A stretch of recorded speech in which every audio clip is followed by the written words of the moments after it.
5 जुलाई की महत्वपूर्ण खबरों को देखेंगे। पुट्टुपर्थी, देखिए आंध्र प्रदेश में स्थित है यह स्थान पुट्टुपर्थी।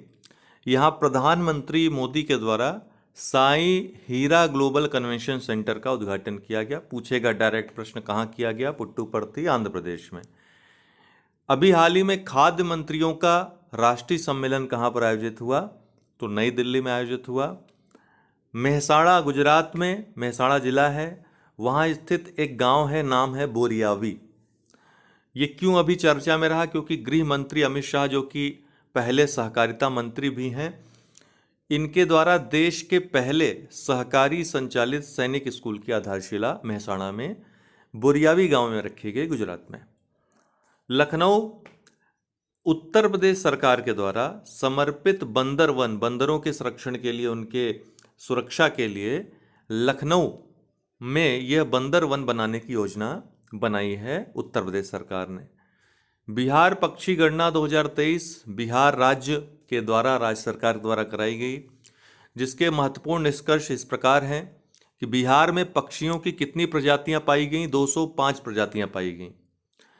सर्वाधिक पक्षी कहाँ पर हैं? तो भागलपुर जिले में है सर्वाधिक पक्षी बिहार में।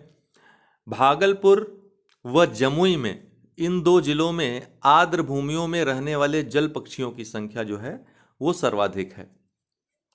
चमारी अट्टापुट्टू खिलाड़ी हैं श्रीलंका की, वनडे क्रिकेट में आईसीसी महिला वनडे रैंक में शीर्ष पर ये पहुंच गई हैं और आईसीसी महिला वनडे रैंक में शीर्ष पर पहुंचने वाली पहली श्रीलंकाई बल्लेबाज, महिला बल्लेबाज ये बन गई हैं, चमारी अट्टापट्टू।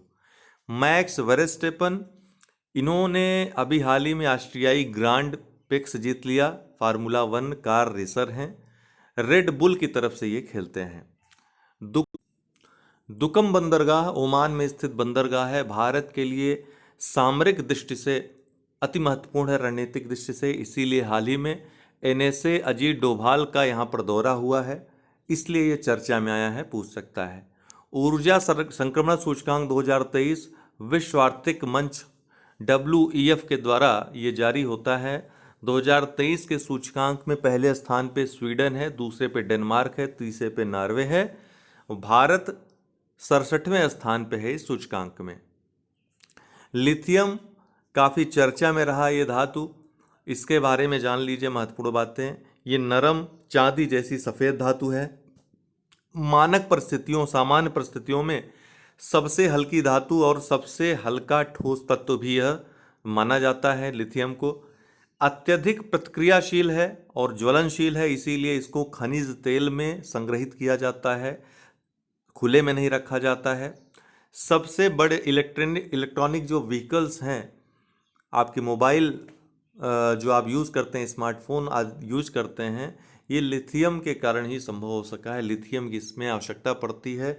यही कारण है कि जिन देशों में लिथियम का निर्माण होता है, लिथियम आयन बैटरीज का निर्माण होता है, वो देश आज के समय में मैन्युफैक्चर के क्षेत्र में देखें तो बहुत आगे निकल चुके हैं। चाइना उसका एक बड़ा उदाहरण है।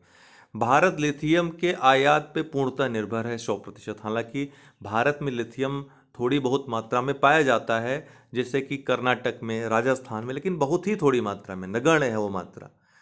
लेकिन कुछ समय पहले लिथियम चर्चा में तब आया जब लिथियम के बड़े भंडार कहाँ पाए गए? ये पाए गए जम्मू कश्मीर के सलाल हैमाना क्षेत्र में लिथियम के बड़े भंडार पाए गए। विश्व में अगर देखें तो सबसे बड़े भंडार चिली में पाए जाते हैं इसके, उसके बाद ऑस्ट्रेलिया, फिर अर्जेंटीना में। लिथियम त्रिभुज कहा जाता है किसे? चिली, अर्जेंटीना और बोलीविया, क्योंकि इस क्षेत्र में लिथियम के काफ़ी भंडार पाए जाते हैं।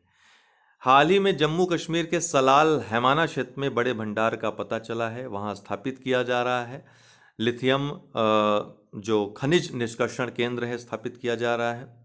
इसके अलावा राजस्थान के रेवंत पहाड़ी जो डेंगाना क्षेत्र में आता है और कर्नाटक के मांड्या जिला में भी लिथियम के भंडार की पुष्टि हुई है।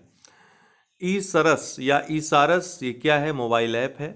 दीनदयाल उपाध्याय अंत्योदय योजना राष्ट्रीय ग्रामीण आजीविका मिशन के द्वारा SHG सेल्फ हेल्प ग्रुप स्वयं सहायता समूह में महिलाओं द्वारा जो उत्पाद बनाए जाते हैं उनके विपणन को बढ़ावा देने के लिए, ताकि महिला सशक्तिकरण को सुनिश्चित किया जा सके संपूर्ण रूप में, समावेशी रूप में, इसके लिए ई सारस मोबाइल ऐप शुरू किया गया है। टैंपा लिंग गुफा अभी हाल ही में चर्चा में रही। क्यों चर्चा में रही? क्योंकि एक अध्ययन के अनुसार ये कहा गया है कि दक्षिण पूर्व एशिया में मनुष्य का आगमन बहुत पहले हो चुका था और उसके साक्ष्य टैंपा लिंग गुफा में मिलते हैं। ये गुफा स्थित कहाँ है? तो लाओस के उत्तर में या उत्तरी लाओस में ये स्थित है। तो आज के लिए इतना ही। बहुत बहुत धन्यवाद।